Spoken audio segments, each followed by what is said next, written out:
I am a professional surrogate specializing in high-risk contracts for the urban elite. My current target is Damien Thorne, the youngest son of the family, a spoiled and haughty boy with $1 million trust fund. My mission is to tame him with tenderness, make him settle down and stop causing scandals for the family. I am the best at what I do. Everything was going as usual until the trophy he had won in an illegal race appeared. The girl looked about 70% like me, but in her eyes burned a genuine rebellion that I only knew how to imitate. I discreetly took out my cell phone and texted Damien's older brother. Boss, it seems the target has found true love. Requesting final payment. Quote. Suddenly, Damien's hand squeezed mine. Who said you can leave? His brother's reply came instantly. Change orders. Stay. My name is Maya Wheelick. I am a professional surrogate. I get paid to portray characters. My current contract comes directly from Adrian Thorne, heir to the Thorne Empire. His younger brother, Damien, is the city's most notorious criminal, whose favorite hobby is coming up with creative and spectacular ways to embarrass his family. Last week, he put the Langston's sole heir in the hospital after he outraced him. The month before, at a yacht party, he threw the Langston's daughter and offered her a piece of fruit. Thanks to its nightly headlines, Thorne Industries stock goes up and down faster than a carnival ride. When Adrian Thorne tracked me down, I was in a VIP room at the Imperial Club, reluctantly flicking a lighter. He pushed open the door, escorted by 2 bodyguards in black suits. The atmosphere was charged with his presence. Maya Willick, he said in a level voice, like someone checking merchandise. I looked up without answering. The manager of the store rushed to his side with a tight smile. Mr. Thorne, you're our most docile girl. Adrian ignored him, staring at me, sizing me up. After an eternal minute, he extended his hand. His secretary instantly handed him a checkbook. He scribbled down a figure, tore off the check, and slid it across the glass table toward me. I looked down. The amount was enough to live in luxury for several years. What's this for? I asked without touching it. The secretary moved forward mechanically. The goal is the second son, Damien Thorne. You must make him fall in love. Make him obey only you and stop his problems.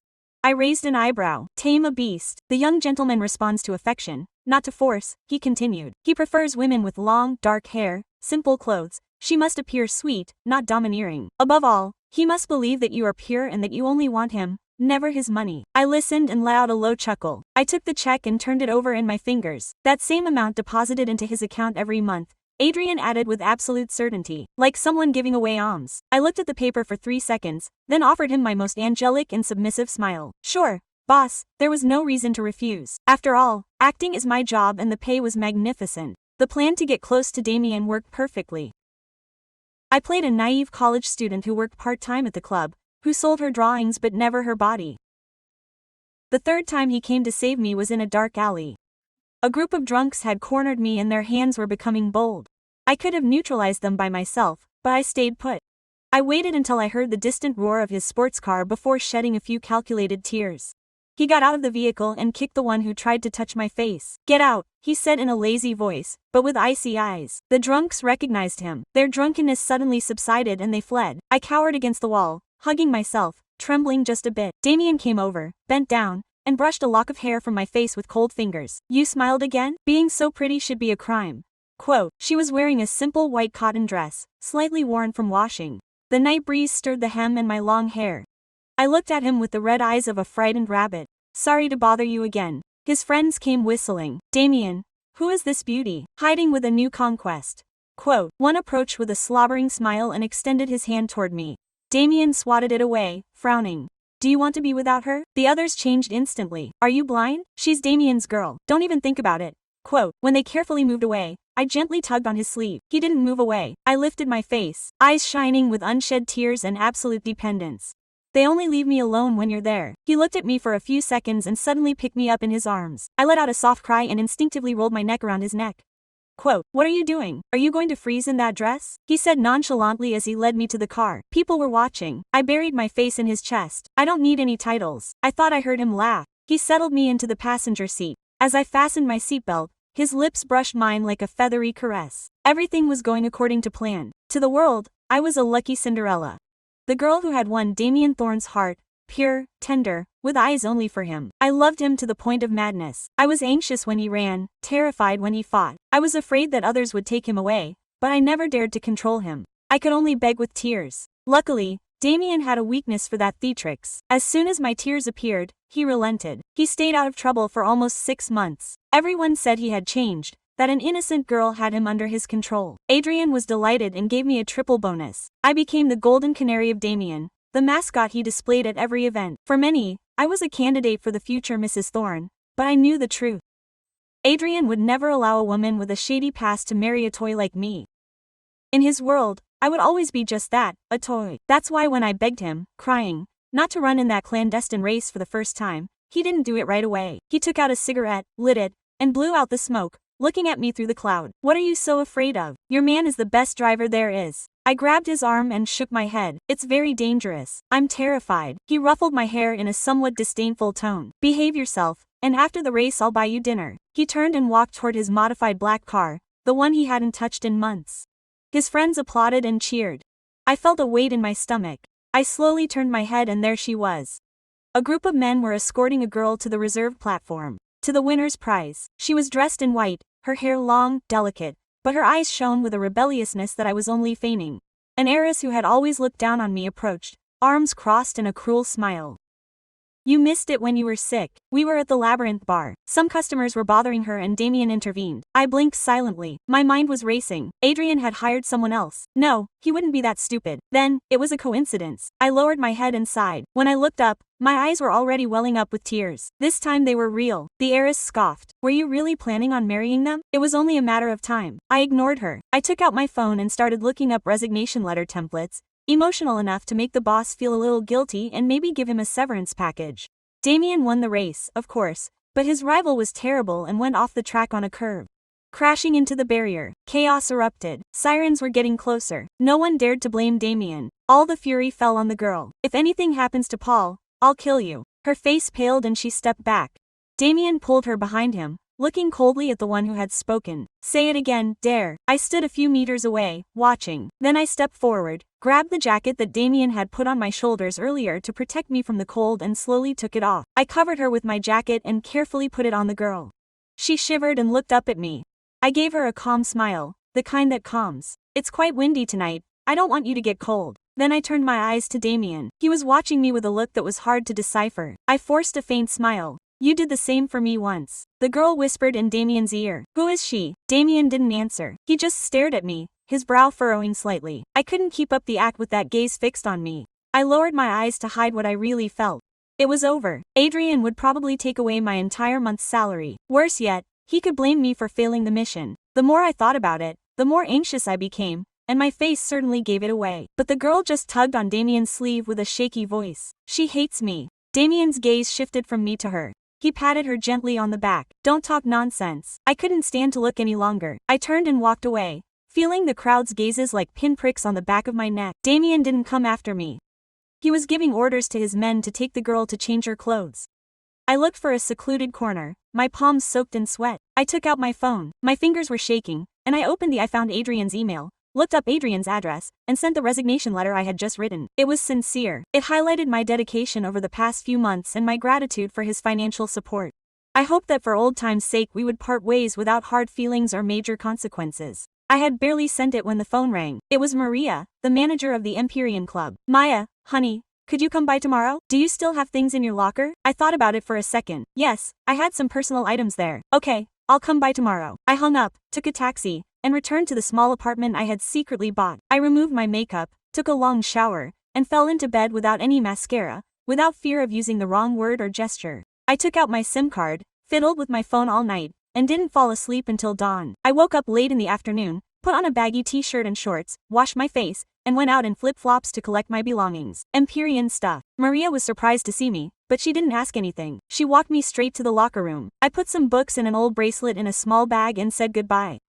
I had just reached the main lobby when I heard a voice I never wanted to hear again. I stepped out of the locker room, my light bag slung over my shoulder, my flip-flops scraping the icy marble of the hallway. I was breathing easy, no makeup, no studied smile. For the first time in months, it was just me, and then that voice rang out. I didn't have to turn around to know who it was. The drawl in his tone had an ironic edge, that pause that always foreshadowed a storm. I thought you didn't work here anymore.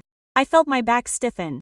I turned slowly. Din was leaning against a column, wearing a black leather jacket, his dark hair disheveled as if he had run his hands through it 100 times. Gray eyes were exhausted, not from alcohol, but from something deeper. He was alone, without his usual trim. He had a few days' worth of beard, the kind that grows when you avoid mirrors. You weren't coming back, he said quietly. I adjusted my bag on my shoulder. I just came to get my things, I replied calmly. He took 2 steps toward me and that familiar smell hit me. Gasoline, weak tobacco, and expensive cologne. That's why you ignored me during the race. He raised an eyebrow. There was no anger, just bewilderment. I swallowed. It wasn't part of the deal anymore, I whispered. The silence stretched like a taut string. Deal, he repeated, savoring the word. He took another step. He was less than a meter away now. My fingers trembled. He noticed it and looked down at my bare hands. No rings, no bracelets, unprotected. I should have put my jacket on that girl, he said at last. And he didn't sound jealous, he sounded hurt. My breath caught. I was cold, I murmured. And then I was reckless. I looked him in the eyes. I feel it too. Only no one keeps me warm. His jaw hardened. For a second I thought he was going to touch me, but he stopped himself. Damien Thorne, the man who always took what he wanted, stopped. And that gesture was worth more than any kiss. Are you leaving? He asked. Yes. Why? I looked at his face. 23 years old. Rich, arrogant, unpredictable. But that night he seemed like just a lost boy, not a capricious child, because the character was over. It wasn't an answer, but I couldn't confess to him that I never knew if I had been an actress or a woman in love. He let out a dry laugh. Not for me. I offered to take you home. Do you remember? You didn't accept. I couldn't. Why? I wanted to tell him that I was leaving that very night, that I had already written to Adrian that it was all over. But someone passed by and greeted him. A glance, a murmur. Damien took a step back. I'm not going to chase you, he said finally. But I'm not going to leave it like this either. I turned away. Then you'll have to look elsewhere. I don't play characters anymore. I walked toward the exit without looking back, but before I crossed the door, his voice reached me, lower in tone. Almost a whisper. I hope so, Maya, because next time I want to see you without a script. I didn't answer. I went out and for the first time since I met him, I was the one leaving Damien behind. The next morning I arrived at the Thorne Industries building without makeup, wearing dark glasses and nondescript clothes. No one recognized me. That was exactly what I was looking for. The cold of the marble seeped through my soles and into my bones. A young, perfectly groomed receptionist looked at me suspiciously. Appointment, Maya Willick. Adrian is waiting for me, I replied calmly. She hesitated, but something in my voice convinced her. Minutes later, 2 guards escorted me to the private elevator. They didn't even hide the fact that they were searching me with their eyes. Adrian's office was spacious, cold, and minimalist. The man who had offered me a fortune months before was standing by the window.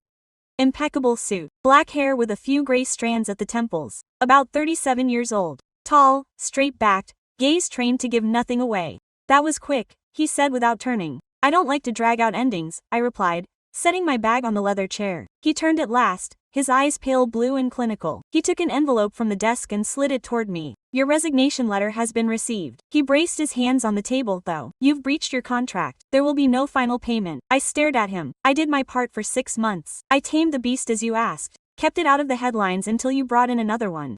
Adrian's chin lifted slightly. I didn't hire anyone else. The silence fell like shattered glass. A pang stabbed through my stomach. Then that girl is pure chance, he said dryly. Damien found her all by himself. A short, bitter laugh escaped me. Why, my work worked out so well that now he thinks he's free without me. Exactly. He nodded, his voice hardening. But you let him run away in that race. That madness nearly killed an Elstone. You failed. I pulled out my phone and placed it on the table. I too have proof that your contract was not legally declared. If you touch me, you go down with me. For the first time, I saw a flicker of annoyance in his eyes. Not fear, irritation. Adrian moved slowly toward me. He wasn't violent. He was dangerously in control. He spoke close, without brushing against me. You've been useful, Maya, and you will continue to be. Damien is looking for you. He doesn't know why, but he's looking for you. I stopped whispering. He came in person last night. He doesn't do that to anyone. I didn't respond. Adrian went back to the desk, picked up the check, and tore it up with surgical precision. This doesn't end here. No matter what happens from now on, you will act of your own free will, not for money. Because if you return, it won't be as an employee. It will be as the only person who can keep my brother from destroying himself. But there will be consequences if you fail again. I stood still. He turned his back on me. A calculated gesture. He no longer considered me a threat. I reached for my phone. As I reached the door, he said without looking at me, Maya, try not to act this time. I didn't answer. The elevator doors closed, my reflection alone in the steel. And I realized with a shiver that perhaps it was the first time someone had asked me to be authentic, not to bring me down, but to prevent me from bringing someone else down. I found her 2 days later. It didn't take long. Social media is responsible for illuminating what should remain in the shadows. Her name was Noelle Garcia de la Vega, 21 years old, an amateur singer. Her profile was full of photos on small stages, warm lights, microphones with reverberation. In some she appeared with her guitar on her knees. In others, her long hair loose over her shoulders, as if there was always a breeze caressing her.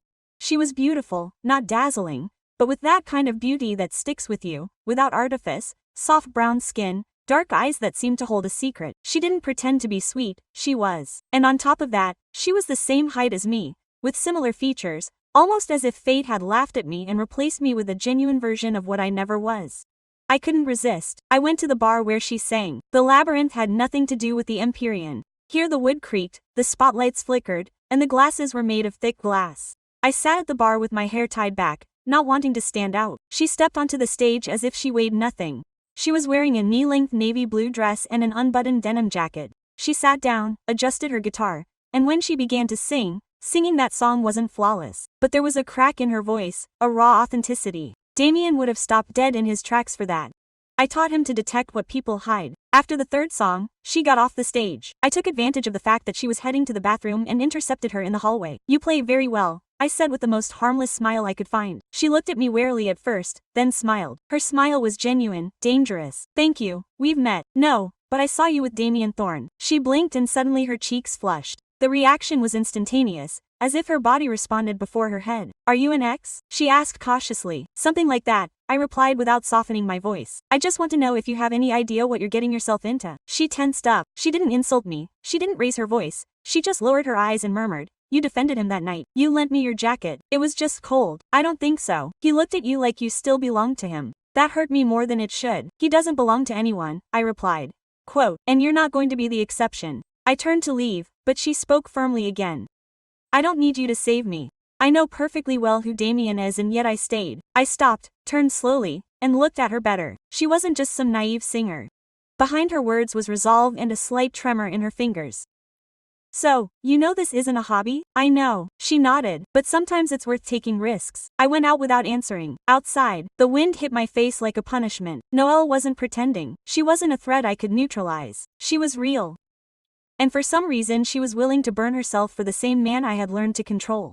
I, on the other hand, had no intention of burning again. It was 5 days without calls, without messages, not from Damien, not from Adrian, not from anyone. I was a ghost again. I worked in a small gallery on the south side, serving clients who preferred conceptual art to the noise of the money. It wasn't fancy, but it was peaceful. That afternoon, a new piece by a local artist was hanging, an abstract portrait of a face split in two, one half calm, the other collapsing. It resonated with me too much. The doorbell rang. I didn't see him right away. All I recognized was his voice. "This is your style now." Quiet and polite. I turned around. Damien Thorn stood in the middle of the room, wearing a light gray jacket, a white t-shirt, dark jeans, and boots. His hair was pulled back in a half ponytail, a few days' growth of beard, more unkempt than ever and all the more authentic for that. "How did you find me?" I asked, not as a challenge, as a capitulation. "I went to the club. Maria told me you were here." He approached the painting. "I didn't know you exhibited masks." I didn't answer this time. I crossed my arms. "Are you here to claim territory?" "No, just to understand." "There's not that much to understand. So why do I feel like you wrote my whole life?" I froze. He moved closer to the painting, studied it for a few seconds, and he turned to me. It was all Mayan theater. His gray eyes had that gleam that precedes a storm. But he wasn't angry, he was hurt, searching my face for the script that no longer existed. "I didn't say everything in the end." "Which part was true?" "The part where I worried about you, even though I shouldn't have." "I didn't want to worry. I wanted to control you and you knew it. That was the agreement. And now what is this?" "Freedom." He laughed bitterly. "For you or for me?" We took a step at the same time. We were very close, close enough to feel his breathing. The gallery was empty, the outside world distant. "I just came to give you something back," he said. He took my sketchbook from his pocket, the one I lost in his car weeks ago, and handed it to me. I didn't take it. "Did you read it?" Quote, "Yes." "Were you angry?" "No. I felt like an idiot." "Why?" "Because I thought I knew you, but you were revealing yourself." I approached him. I took the notebook with trembling fingers. I wanted to tell him it wasn't his fault, that I had lost myself too. But he spoke first. "I don't want to keep acting, Maya. I want the version of you that wrote this, even if he doesn't love me anymore. And if that version doesn't exist anymore." He looked at me and there was no desire, no anger, no pride on his face, only sadness. "So let me know what's left." The game had changed. He wasn't the unpredictable one anymore. Now I had the power and I didn't know what to do with it. He didn't tell me directly, but I sensed it. Damien had read every line, every stroke, every question I never said out loud. Something had changed in the way he looked at me. He no longer looked for signs on my face, but for answers in my silence. Days after that encounter in the gallery, I saw him again. It wasn't planned, or so I wanted to believe. I was at a coffee shop by the park, holding an iced tea, reviewing resumes for a second job. He appeared like a memory that refused to fade. He was wearing a gray hoodie, ripped jeans, and sunglasses. No one recognized him. No one except me. He sat down across from me without asking and left a bag on the table. Inside was my notebook, the same one he had returned to me, but now covered in colorful post-its. What does this mean? I asked without touching it. Notes, he replied. I underlined parts that I didn't understand or that I understood too much. I opened the first page, a paragraph in my slanted handwriting. Sometimes I wonder if being loved is just another piece of paper. If someone saw me without makeup, without lies, would they love me or cross me out? Damien had written in the margin in a firm, slightly clumsy handwriting. I would see you even if I didn't know how. I swallowed. I didn't want to get emotional, but the words cut harder than any knife. I turned to another page, a quick sketch of his face full of shadows. Below, what terrifies me is not what he is, it's what I am when I'm around him. I closed the notebook. It wasn't for you, I said. I know. So why did you read it? Because I was looking for something real. I looked at him. His eyes didn't flash with arrogance. There was a weight, a shy gratitude that he barely knew how to hold. And did you find it? Yes. Silence. There was Maya. I didn't answer. The waiter left the bill, but none. I don't want to play games again, Damien said, but I need to know if ours was just a character for you. And if I say that at first it was. I took the notebook, put it away, leaned over the table. A soft breeze moved my hair. In the end I didn't know who I was anymore. But what I felt can't be written. It's lived, and you lived it with me, even if you didn't know what role you were playing. His lips parted. He seemed to want to say something, but he didn't. He stood up. He left something on the table. A small, rusty, old key. It's from the shed at the country house. No one has gone there for years. But I kept your things without knowing why. Why are you giving it to me now? Because I don't want to keep anything of yours if you don't decide to come back. I watched him walk away. There was no hug, no kiss. Just that key that now burned in my palm like an unanswered question. I learned about it from the midday news. Paul Langston was in an induced coma. The accident on the curve had been worse than they thought. Multiple fractures, moderate brain damage, a punctured lung. The Langston family, who had previously kept quiet, were now demanding heads. Damien's image on television was devastating. The black car enveloped in smoke, his eyes frozen under the flashbulbs. He didn't speak. He didn't defend himself. He didn't seem remorseful. The press pounced. The cursed heir reoffends. How long will the Thorns cover up their crimes? Langstone versus Thorn. War of the Titans. I turned off the television. My stomach was a knot of stones. That boy Damien had beaten up. He wasn't just any rival. He was a symbol. And now he could die. Less than an hour later, my phone rang. Number withheld. Maya answered. Adrian's voice was cold, direct. I need you to talk. To whom? To the press? Have you gone crazy? No, I'm losing millions. And you, honey, were the only one who managed to contain him. You can do it one more time. I don't work for you anymore, I said through gritted teeth. So do it for him, because if this blows up, there won't be a cage fancy enough to hide it. And Noel has no place. The press doesn't even know his name. But you were his redemption, his angel. Do they still believe that story? He hung up without another word. I stood with the phone in my hand, feeling the ideas seep into my mind like poison disguised as a solution. I didn't want to go back, but Damien was trapped, and a part of me, the one I never wanted to acknowledge, couldn't stand to see him fall without reaching out to him. Hours later, an email arrived. Private press conference organized by Turn Industries. No byline. But we all knew who the order came from. I sat in front of the bathroom mirror. My eyes were dull. My face was pale, dark circles from sleepless nights. Even so, I took off my usual makeup, the one that calmed him down. Minutes later, dressed in white, with a discreet blouse and loose hair, I headed to the main building. I knew I wouldn't see him there. This time it was just me against the world. The room was packed. Journalists, cameras, microphones. I went up to the podium. No one spoke. Everyone was waiting. I came of my own accord. I said without looking at anyone in particular. I know Damien Thorn. I've seen the worst of him, but I've also seen him fight, change, not out of obligation, but out of love. Whispers, flashes, no one breathed. I'm not here to justify anything. I'm here to remember that before he was on the cover, he was also a person, a wounded person. And like all wounded people, sometimes he makes others bleed. I finished. I went downstairs without answering any questions. I didn't expect applause, but as I stepped out into the hallway, someone was waiting for me. As I crossed the hallway, an employee hurriedly caught up to me. Someone's waiting for you on the terrace, he murmured. I ran up the stairs, my pulse pounding in my temples. Damien stood there with his back to me, staring out at the city lights flickering below. Why did you do it? He asked without turning around. Because I can't bring myself to hate you, and that infuriates me more than anything else. Then he turned. His eyes shone, not because of what people were saying, but because of the weight he himself was carrying. I don't deserve for you to come back, he whispered. I know, I replied, and yet, here I am. The door to my apartment was never locked, perhaps because deep down it always left a crack open for hope. It was after 2 in the morning when I heard the faint creak of wood. I sat up on the couch, still dressed, and saw him. Damien was soaked, his black hair stuck to his forehead, his dark t-shirt clinging to his chest as if it were part of his skin, his eyes red, this time not from the whiskey but from something older and deeper. He didn't know where else to go, he said hoarsely. I didn't ask how he had gotten here or what had brought him. I just went to the kitchen, grabbed a towel, and took care of it for him. He accepted it silently. Cafe barely shook his head. We collapsed on the living room floor amidst the cushions and the heavy stillness. The only sound was the steady dripping of his wet clothes. He fiddled with that rusty keychain without looking at me. I went to see him 68.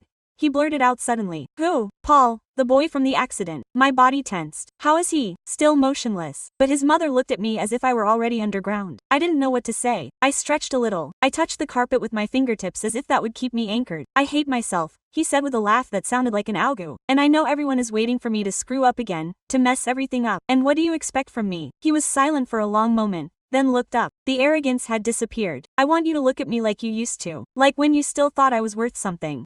I felt a strange pang in my chest, as if I remembered something that never quite belonged to me. I can't, I whispered. He lowered his head. But I can stay tonight, I added without speaking, just being. Damien nodded, took off his shoes and jacket, and lay down on the floor, close but not touching me. I lay on my side, my back to him. Outside, it was still raining. Inside, the silence was so thick you could almost touch it. Time passed. I don't know how much. Maya, he finally murmured. If I ever hurt you, I wasn't acting. I know, I replied, and we didn't say anything else. We slept like this on the floor, among invisible rubble, like two castaways who no longer intended to win, only to float. I found him waiting for me in front of my building, leaning against his black car as if the years had not touched him. Adrian Thorne, impeccable in a dark blue suit. Not a wrinkle or a drop of sweat. His clear eyes fixed on me as soon as I crossed the street.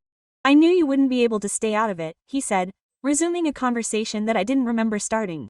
Are you here to threaten me again? No. I've come to offer you a dignified way out for yourself, for Damien, for everyone. A way out of what? From this ridiculous fantasy in which you believe yourself to be free. He believes himself to be redeemed and the bar singer believes herself to be the protagonist. I took a step back. Her perfume was the same. Expensive wood, cold power. They're being followed. Maya, him, her, you. The Langstons have people in the district attorney's office. The press smells blood, and I took a calculated pause. I can't allow another scandal. So you fix it. I can't do it alone anymore. Damien only listens to one person and it's not me. He stared at me. Is it you? That was before. Are you sure? I didn't answer. He pulled an envelope from his inside pocket. He opened it. Photos. Noelle entering the hospital where Paul is. Noelle arguing with a woman. Noelle crying in a doorway. He doesn't have your nerve, but you do. That's why I'm offering you this. You disappear. You leave the country. You receive a generous transfer and you disappear from the map. In exchange, I leave the singer and Damien alone. I laughed humorlessly. And if I say no, then I'll make sure the press finds out who you were before you became the flawless girlfriend. Trust me, Maya, I have more than enough material to ruin your fairy tale. He kept the photos, gave me a plane ticket. Madrid, departure in 3 days. Think about it. You're not the heroine here. You're the collateral damage I learned to negotiate with. He left. I went upstairs, trembling. I threw the envelope on the table. I paced in circles, crying. I cursed silently. Then I wrote a letter to Damien. I'm not leaving because I don't care about you. I'm leaving because I care about you too much. And if I stay, I'll end up destroying everything because I don't know how to love you without destroying myself. I kept it. I still had one last card to play and for that I needed to see him one more time. I asked him to meet me at the shed, the same one he'd mentioned weeks ago when he returned that rusty key on the outskirts, where no one hears shouts or goodbyes. I got there first. The place smelled of dust and locked up memories. The light was weak through the cracks. I found a box in the back, my scarf, an old polish, a broken mug with a cheesy phrase on it. I'd saved all the first sketches I'd made for him. When I heard the engine, my heart sank. Footsteps on the gravel. He went in without saying a word. White t-shirt, worn denim jacket, ripped jeans, hair pulled back in a messy ponytail, 3-day beard. He looked exhausted and genuine. I thought you'd forgotten this key, he said, looking around. I came to say goodbye for real. This time, it really is the last. He didn't move. His gray eyes searched for me in the shadows. Are you leaving of your own accord or did someone force you? It doesn't matter. It does to me. I sighed and took out the envelope with the letter. I handed it to him. He didn't take it. I didn't come for the paper. I came for you. For what? Because if you stay, Adrian won't destroy you. He'll destroy Noelle and me. The silence was brutal. There was no need to mention her. Do you care about her? I care that she's not another piece he moves. Like I was. He took a step, then another. He was so close that I saw the dark circles under his eyes, the small scars on his hands. And what am I now? At first I just work and then I swallowed hard. Then you were the only thing I wanted outside of the contract.